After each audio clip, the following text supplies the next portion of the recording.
sisse keerata, teine ka.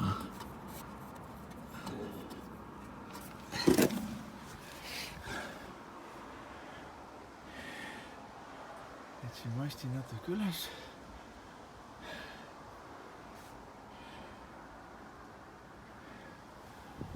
Võin alla hoida.